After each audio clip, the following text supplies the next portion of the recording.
राम कृष्ण हरी जय जय राम कृष्ण हरी जय जय राम कृष्ण हरी जय राम कृष्ण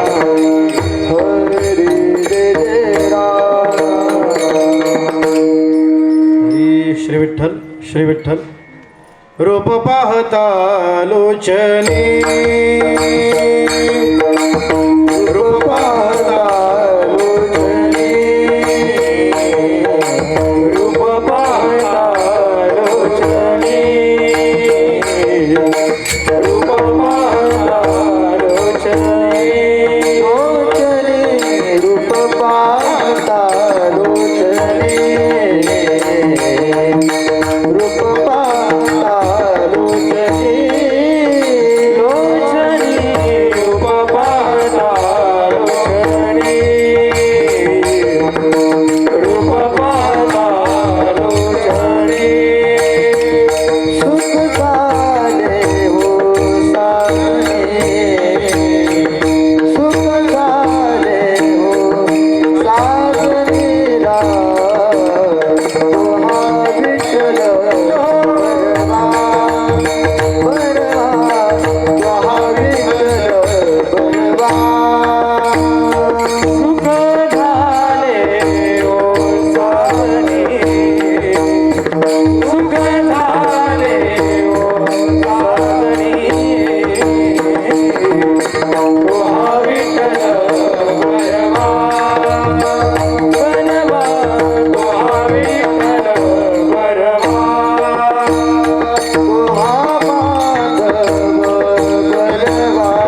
आवडते देवा याची थोर भक्ती आवडते देवा याची थोर भक्ती आवडते देवा याची थोर भक्ती आवडते देवा संकल्पावी माया संसाराची संकल्पावे माया संसाराची संकल्पावे माया संसाराची विले अनंते तैसेची राहावे विले आनंदे तैसेची राहावे विले अनंते तैसेची राहावे विले आनंदे तैसेची राहावे नित्य असो द्यावे समाधान नित्य सदावे समाधान नित्य सदावे समाधान पाहिल्या उद्वेग दुःखाची केवळ पाहिल्या उद्वेग दुःखाचे पाहिल्या उद्वेग दुःखाची केवळ पाहिल्या उद्वेग दुःखाचे केवळ भोगणे ते फळ संचित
श्री विठ्ठल श्री विठ्ठल हरी थोडा कडक कर अंदाज आला श्री विठ्ठल श्री विठ्ठल हेची थोर भक्ती आवडते देवा हेची थोर भक्ती आवडते देवा संकल्पावी माया संसाराची ठेविले अनंते तैसेचे राहावे चित्ती असू द्यावे समाधान वाहिल्या उद्वेग दुःखची केवळ इकडं लक्ष द्या वाहिल्या उद्वेग दुःखची केवळ भोगणे ते फळ संचिताचे ठेविले अनंते तैसेचे राहावे चित्ती असू द्यावे समाधान तुका म्हणे घालू तयावरी भार तुका म्हणे घालू तयावरी भार वाहू हा संसार देवापायी ठेविले अनंते तैसेची राहावे चित्ती असू द्यावे समाधान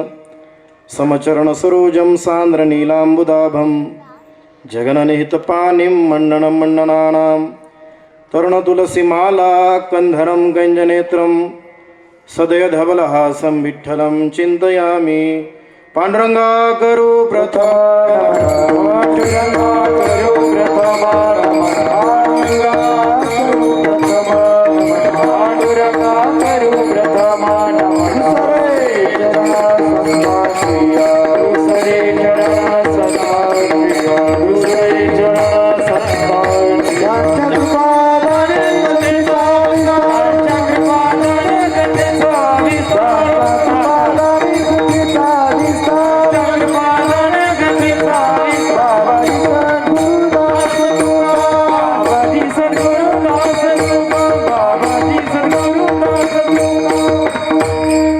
शरदिंदु समाकारे परब्रह्म स्वरूपिणी वासरा पीठ निलये सरस्वती नमोस्तुते कलावज्ञ जीव धरार्थावतारम कलांगांकते ज्योतिका मोदिवक्त्रम खलानीशबाधापनोदार दक्षम समाधिस्थमूर्तिं भजे ज्ञानदेवम ओम नमो ज्ञानेश्वरा करुणाकरा दयाळा तुमचा अनुग्रह लाधलो पावन झालो चराचरी मी कळा कुसरी काही जिनेने बोलतो वचने अतिभाविका तुमचा अनुग्रह लाधलो पावन झालो चराचरी एका जनार्दनी तुमचा दास त्याची आस पुरवावी तुमचा अनुग्रह लाधलो पावन झालो चराचरी विठाला विठालो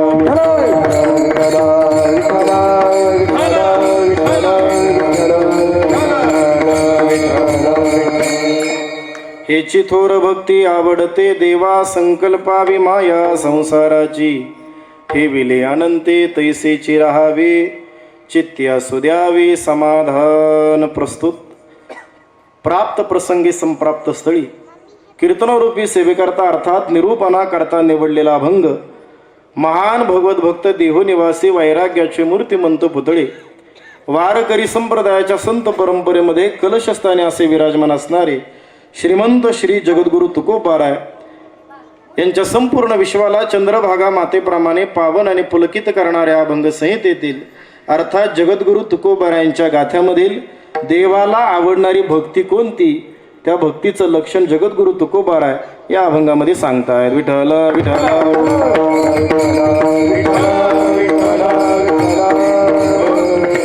ऐका या अभंगामध्ये जगद्गुरु तुकोबारायांची साधी सरळ भाषा याच्याकडे लक्ष द्या जगद्गुरु तुकोबाराय सांगतात मी ज्या देवाची भक्ती करतो अर्थात ज्या पांडुरंगाची भक्ती करतो त्या देवाला आवडणारी भक्ती ही आहे हेची थोर भक्ती आवडते देवा कोणती भक्ती महाराज सांगतायत संकल्पावी माया संसाराची माया शब्दाचा अर्थ आहे प्रेम मोह आसक्ती संसारावर जे आपलं प्रेम आहे आसक्ती आहे मोह आहे तो काढावा आणि ते देवाला अर्पण करावं अशा प्रकारची भक्ती देवाला खूप आवडते मग का हो तुकोबाराय जर आम्ही संसारावर प्रेम करायचं नाही मग आम्ही संसारामध्ये राहायचं कसं महाराज सांगताय ज्या देवाची तुम्ही भक्ती करता तो देव तुम्हाला संसारामध्ये जसं ठेवेल तसं तुम्ही राहायचं ठेविले आनंदे तैसेची राहावे पण इथं सुद्धा एक शंका येते की या जगामध्ये जन्माला आलेल्या प्रत्येकाला आस्तिक असो नास्तिक असो जीव असो किंवा मनुष्य असो, कोणीही असो,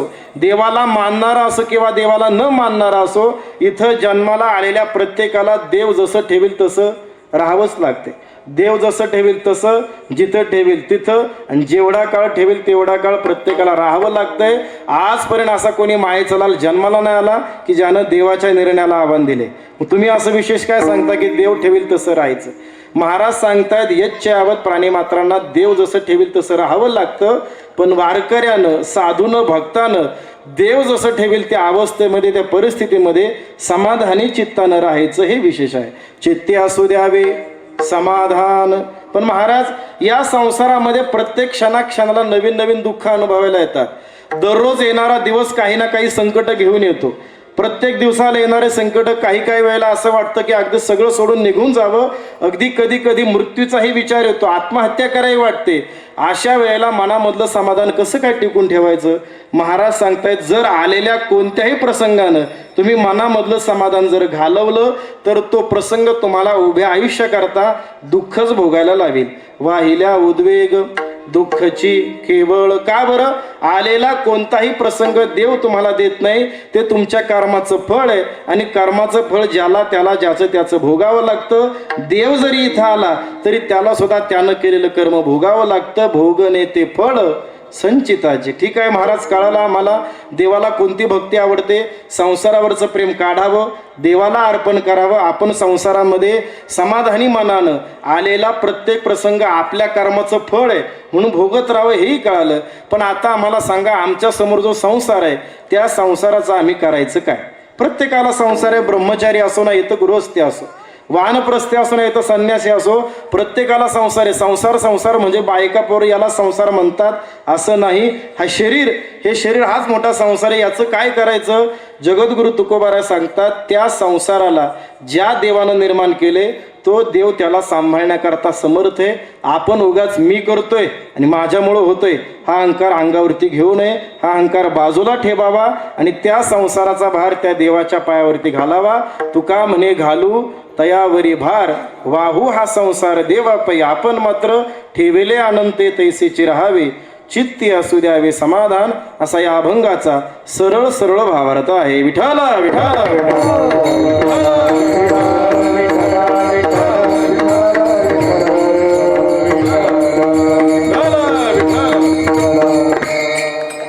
कारण करुणावरुणालय भक्त काम भक्त वत्सल भगवान श्री पंढरीनाथ पांडुरंगाच्या असीम कृपेनं विश्व माऊली साधकांचे मायबाप विठोबाचे प्राण सखे कैवल्य साम्राज्य चक्रवर्ती अलंकापूर पीठाधीश्वर श्री ज्ञानोबाराय जगाचा संसार सुखाचा करण्याकरता आपल्या संसाराची राख रांगोळी करणारे, पंचम वेद निर्माते, पंचम पुरुषार्थ साध्य करणारे, वैराग्य रूपी झाडाला आलेलं मूर्तिमंत फळ अर्थात श्रीमंत श्री जगद्गुरु तुकोबाराय आदी करून सकल संतांच्या विशेष आशीर्वादाद्वारे किम निमित्ताने आपण सर्वजण या ठिकाणी उपस्थित आहोत. सगळ्यांना पत्रिकेद्वारा माहितीच आहे, तरी देखील वक्त्याचं प्रधान कर्तव्य या न्यायानं 2 शब्दाचा परिहार द्यायचा. तो असा, कैलासवासी श्रीमती गोपाबाई रामचंद्र लोणारे माडीवाले या मातोश्रीने आपला देह पंचतत्वामध्ये विलीन करून आज 1 वर्ष पूर्ण झालेलं आहे.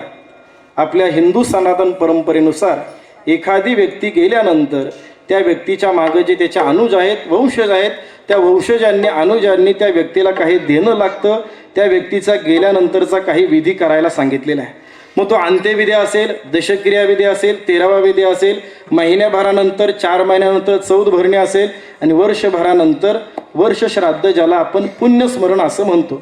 हा विधी आपल्याला सनातन परंपरेमध्ये हिंदू धर्मामध्ये प्रत्येक गृहस्थीला हा विधी सांगितलेला आहे. तोच विधी आपल्या वारकरी संतांनी मग त्या विधीला काही कीर्तनाची जोड दिलेली आहे, अन्नदानाची जोड दिली, ज्ञानदानाची जोड दिलेली आहे. तो समस्त लोणारे परिवार माडेवाले यांच्याकडून त्या मातोश्रींचे 2ही पुत्र ज्ञानेश्वर रामचंद्र लोणारे, श्री सोपान रामचंद्र लोणारे, त्यांच्या मुली रंभाबाई लक्ष्मण झगडे, सीताबाई रामनाथ पाचोरे, मंदाबाई दत्तात्रय झगडे, मीराबाई अशोक लोंढे, विजया सुरेश लोंढे, सुनीता भाऊसाहेब लोंढे, त्यांचे नातू सुदर्शन भाऊ लोणारे, संदीप भाऊ लोणारे, रोहित भाऊ लोणारे आणि शाहिली ज्ञानेश्वर लोणारे, हा सर्व लोणारे माडीवाले परिवार, विशेषतः लोणारे म्हणजेच माडीवाले परिवाराकडून त्या मातोश्रीच्या ऋणातून उत्तीर्ण होण्याकरता. तसं तर जगामध्ये असं सांगितलं तसं शास्त्र सांगतंय, आईच्या उपकारामधून व्यक्ती कधीच उत्तीर्ण होऊ शकत नाही. या जगामध्ये आपण जन्माला येतानाच काही जणांचे उपकार असे घेतलेले, तर आपलं अख्खं आयुष्य जरी आपण त्यांच्या सेवेमध्ये समर्पित केलं तरी त्यांच्या ऋणातून आपण उत्तीर्ण होऊ शकत नाही. त्यामध्ये पहिला उपकार आपल्या आईचा उपकार सांगितलेला आहे का. ज्या आईनं आपल्याला जन्म दिला, आई वडिलांनी जन्म दिला, त्यांच्या उपकारातून आपण एक आयुष्य काय आपले 10 जन्म जरी त्यांच्या सेवेमध्ये आपण लावले तरी देखील त्यांच्या ऋणातून उत्तीर्ण होता येत नाही. दुसरा आहे धर्माचा उपकार, देवाचा उपकार आणि संतांचा उपकार. या 4ही उपकारामधून मनुष्यानं कितीही जरी सेवा केली तरी देखील त्याच्यातून उत्तीर्ण होता येत नाही. मग आईची कितीही जरी सेवा केली तरी तिच्या उपकारातून जर उत्तीर्ण होता येत नसेल तर एखाद्यामध्ये मग कशाला सेवा करायची. जर उत्तीर्ण होताच येत नसेल तर उत्तीर्ण होता येत नसेल म्हणून सेवा न करणं, यामुळं आपल्याला कृतज्ञ नावाचा दोष येतो. जरी आपल्या त्यांच्या सेवेतून उत्तीर्ण होऊ शकत नाही तरी देखील आपल्यावरती कृतज्ञ नावाचा दोष येऊ नये, आपण कृतज्ञ राहावं म्हणून शास्त्रानं ती व्यक्ती असताना तर सेवा सांगितलीच आहे, पण व्यक्ती गेल्यानंतर सुद्धा आपलं शास्त्र सांगते त्या व्यक्तीला गेल्यानंतर ऊर्ध्वगती प्राप्त व्हावी, उत्तम लोकाला त्या व्यक्तीला जाता यावं, याकरता खालच्या अनुजांनी काही विधी करायला सांगितलेले आहेत. ऐका, इकडे लक्ष द्या. आता आजकालच्या काळामध्ये विज्ञान युगामध्ये अनेक लोक दशक्रिया विधी, 13वा विधी किंवा वर्षश्राद्ध या विधींना नावं ठेवतात. 4 पुस्तकं जास्त शिकलेले स्वतःच बुद्धिमान म्हणून घेणारे लोक म्हणतात हे कशा करता करायचं. गेलेली व्यक्ती कुठे गेली आपल्याला माहीत नाही, तिला इथं अंगठ्यानं पाणी द्यायचं, पाणी इथं पडणार, व्यक्ती कुठे गेली, पिंडदान इथं द्यायचं, व्यक्ती कुठे गेली, कशी काय पोचणार, हे कोणी सांगितलं असं विज्ञानवादी लोक म्हणतात. पण हे का करावं याच्या मागे एकच उत्तर सांगतोय, शास्त्र सांगतं म्हणून करावं. ऐका, का दशक्रिया विधी करावा, का वर्षश्राद्ध विधी करावा, त्याच्या मागे कारण आहे शास्त्र सांगतंय ना आपल्याला केलं पाहिजे, मग केलंच पाहिजे. का, या जगामध्ये आपलं हित जाणणारी शास्त्रासारखी दुसरी आई कोणती नाही. आई कोणाला म्हटलं जातं, ज्ञानोबाराने सांगितलं, आई तिला म्हटलं जातं की जी आपल्या मुलाच्या केवळ हिताची काळजी करते. तुकोबारा काकड्यामध्ये म्हणतात, लेकुराचे हित वाहे माऊलीचे चित्त. कळवळ्याची जाते ऐसी कळवळ्याची जाते ऐसी कळवळ्याची जाते ऐसी कळवळ्याची जाते करीला विना प्रीती करीला विना प्रीती हो ऐसी कळवळाची जाते हो ऐसी कळवळाची जाते ऐसी कळवळाची जाते हो ऐसी कळवळाची जाते करीला विना प्रीती करीला विना प्रीती हो ऐसी कळवळाची जाते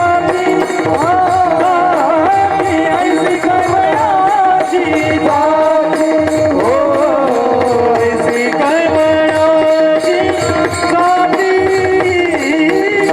ऐसी कळवळाची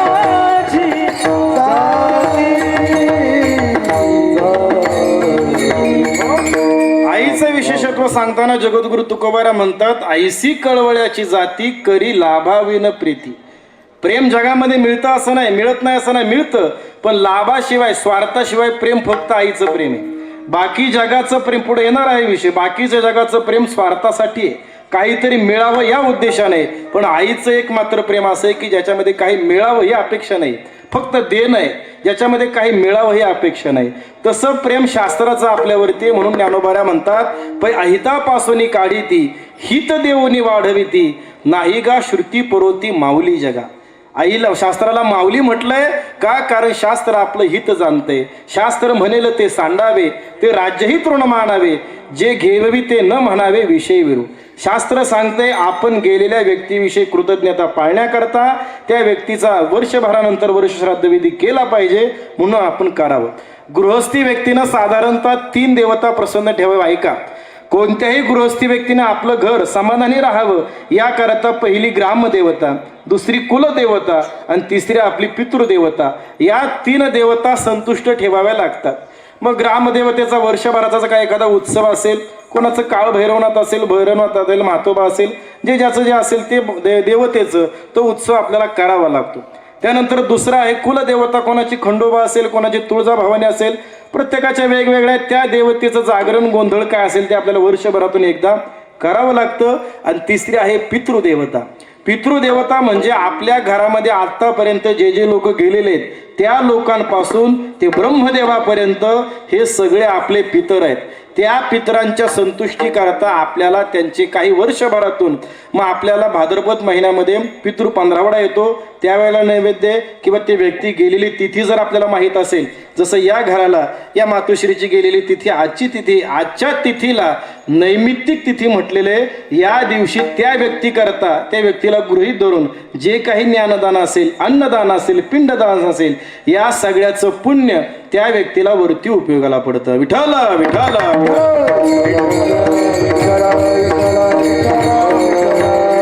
अशा या ज्ञानदानाच्या सेवेकरता जगद्गुरु तुकोबारायांचा सगळ्यांच्याच ऐकिवातला भक्तीपर असा अभंग घेतलेला आहे का? इकडे लक्ष द्या, थोडा वेळ राहिलेला आहे, अगदी 1 तासाभरामध्ये आपल्याला सेवा पूर्ण करायची. जगद्गुरु तुकोबारा या अभंगामध्ये देवाला आवडणारी भक्ती सांगतात. ऐका, या जगामध्ये असा कोणीच नाही की जो भक्ती करत नाही. तर प्रत्येक जण भक्ती करतो, प्रत्येक जण भक्तीच्या नावाखाली काही ना काही करतो. कोण माळ घालतं, कोण गंध लावतो, कोण देवाचं नाव घेतो, कोण देवाच्या पाया पडतं. ज्ञानोबारा म्हणतात इथं जन्माला आलेला प्रत्येक जण कोणत्या ना कोणत्या प्रकारे देवाची पूजा करतो. ऐका, ज्ञानोबारा म्हणतात देखे मनुष्य जात सकळ, हे स्वभावता भजनशील.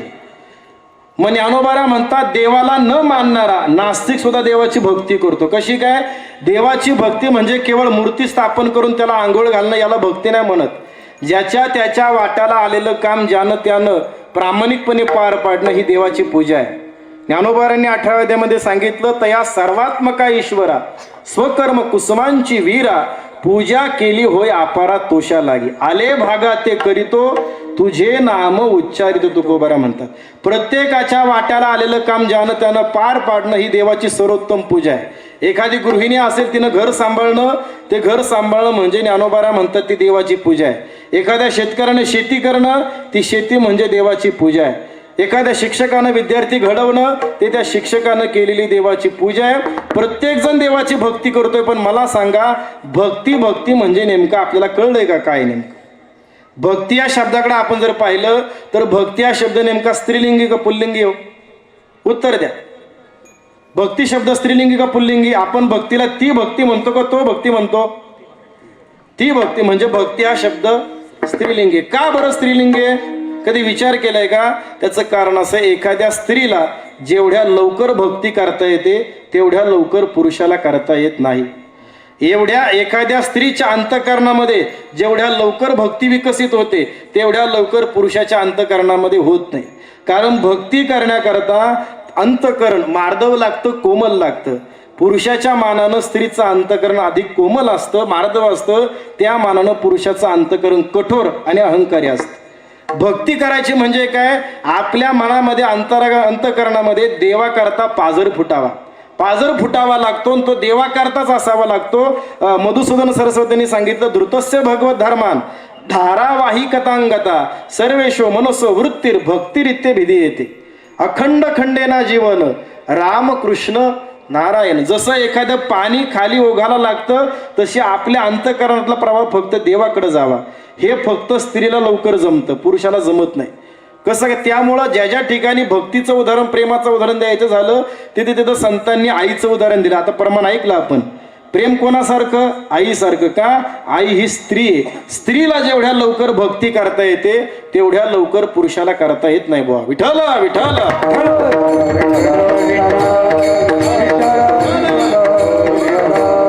एक 2 उदाहरण तुम्हाला सांगतो. अहो, भक्ती करण्याकरता अनेकांना स्त्री व्हावं लागलं. अनेकांना म्हणजे साधारण लोकांना नाही, देवादिदेव देवांचे देव असणारे महादेव भगवान शंकर यांना सुद्धा स्त्री व्हावं लागलं. वृंदावनामधला प्रसंग सांगितला जातो भागवतामध्ये.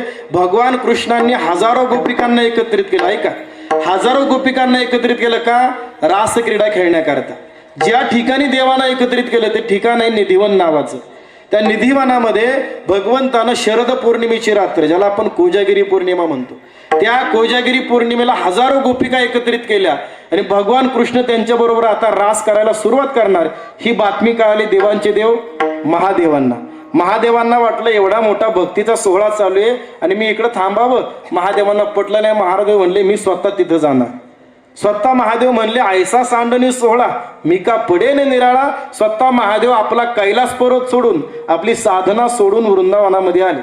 ऐका बरं, महादेव म्हणजे साधारण नाही, देवांचे देव आदियोगी ज्यांना म्हटलं जातं. ज्ञानोबा ज्यांना आदिनाथ गुरु, सगळ्या गुरूंचा गुरु असणारे आदिनाथ म्हणजे भगवान शंकर.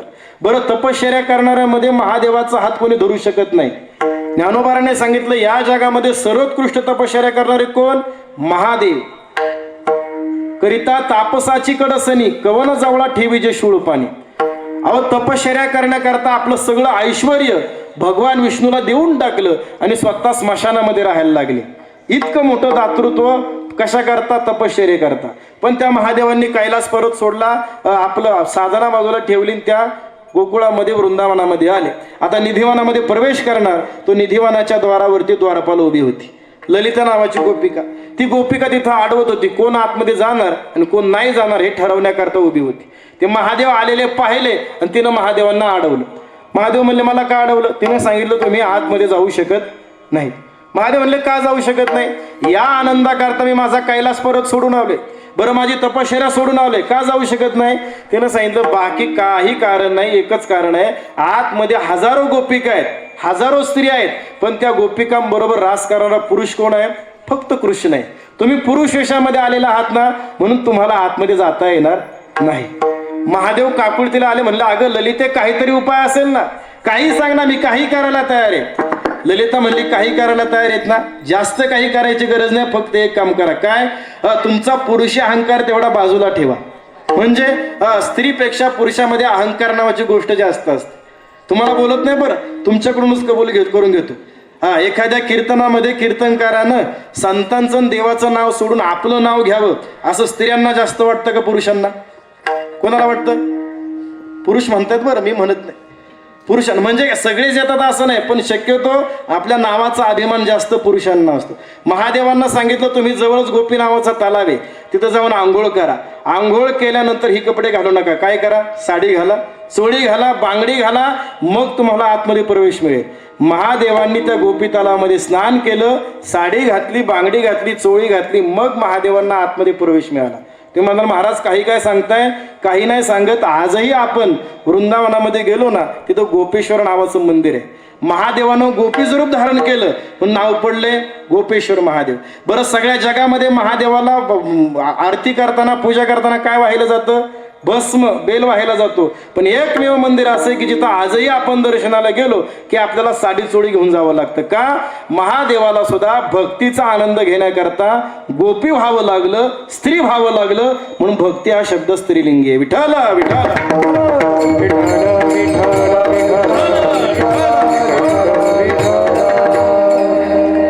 महादेवापर्यंत कशाला जायचं? आपल्या वारकरी संप्रदायामध्ये याचा पुरावा आहे. आपल्या वारकरी संप्रदायामध्ये याला मधुरा भक्ती म्हणतात. ऐका, आपल्या वारकरी संप्रदायाच्या भजनाची सुरुवात आणि शेवट हा सगळा मधुरा भक्तीने.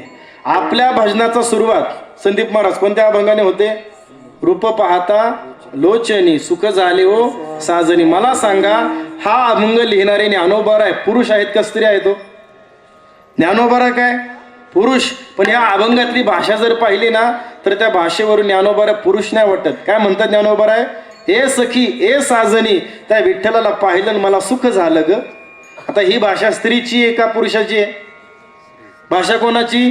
स्त्रीची. बोलणारे कोण? पुरुष. ज्ञानोबारांना सुद्धा आपला आनंद प्रगट करण्याकरता स्त्री व्हावं लागलं. बरं, हे जाऊन द्या सुरुवात. आपल्या भजनाचा शेवट नेहमी कोणत्या ना कोणत्या गवळणीने होतो.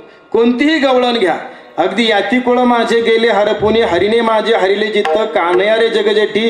कोणतीही गवळण घ्या, ती गवळण लिहिणारे संत हे पुरुष आहेत, पण गवळण लिहिताना मात्र काय होतात? स्त्री होतात, गोपी होतात. का? कारण की संतांना सुद्धा आपला भक्तीचा अनुभव प्रकट करण्याकरता स्त्री व्हावं लागलं, म्हणून भक्ती हा शब्द स्त्रीलिंगी आहे. विठ्ठल विठ्ठल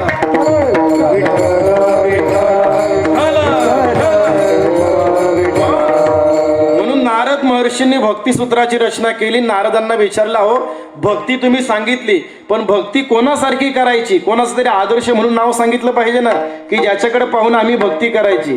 नारदांनी कोण्या संतांचं नाव नाही घेतलं, कोण्या साधूचं नाव नाही घेतलं. नारदांनी सांगितलं भक्ती करा कोणासारखी? यथा व्रज गोपिका नाम. जसं वृंदावनातल्या गोपिकांनी कृष्णावर प्रेम केलं, तसं आजपर्यंत कोणाला प्रेम करता नाही आलं. का? प्रेम करण्याच्या बाबतीमध्ये स्त्री ही सर्वोच्च आहे, म्हणून भक्ती हा शब्द स्त्रीलिंगी आहे. विठ्ठल विठ्ठल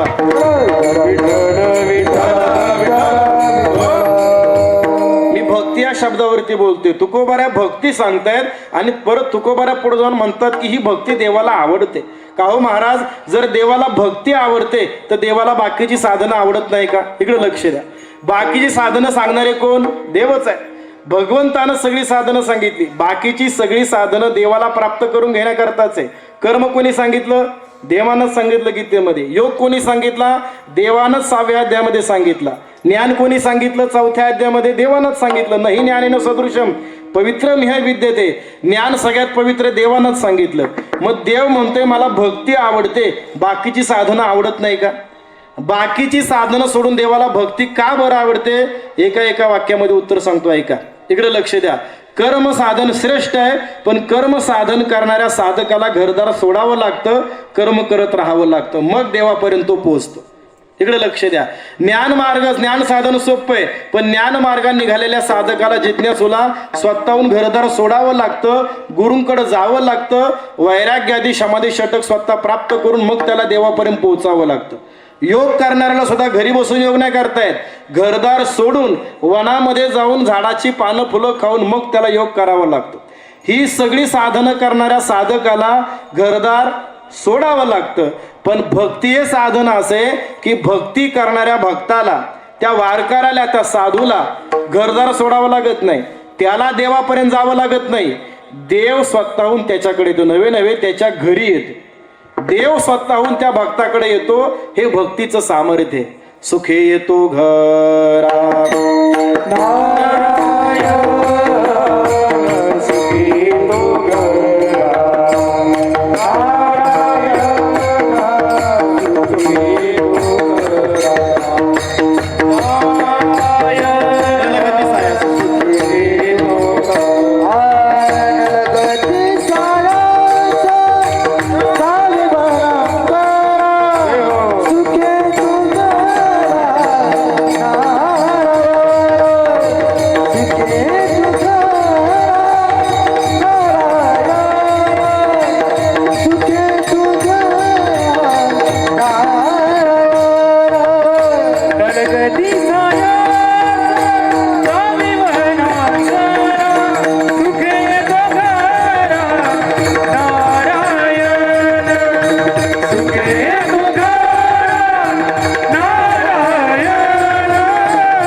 न लगती सायास जावे वनांतरा न लगे मग सुखे येतो घरा नारायण. ठाईच बैसोनी करा एक, जिथं असाल तिथं, असाल ते करा जेथे तेथे, नामाचे चिंतन प्रगट पसारा, असाल ते करा जेथे जेथे. भक्ती हे साधन असे की ते भक्ती करणाऱ्या साधकाला देवाकडे जावं लागत नाही, देव स्वतःहून त्याच्या घरी येतो. तुम्ही म्हणाल आलाय का आतापर्यंत कोणाकडे? हो, ज्यांनी ज्यांनी भक्ती केली त्यांना घरदार सोडावं नाही लागलं, देव स्वतःहून त्यांच्या घरी आलेले. सुखा कारणे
प्राप्तीच्या सुखाकरताच देवानं आपलं वैकुंठ सोडलं आणि देव स्वतः भक्तांच्या घरी येऊन राहायला लागला.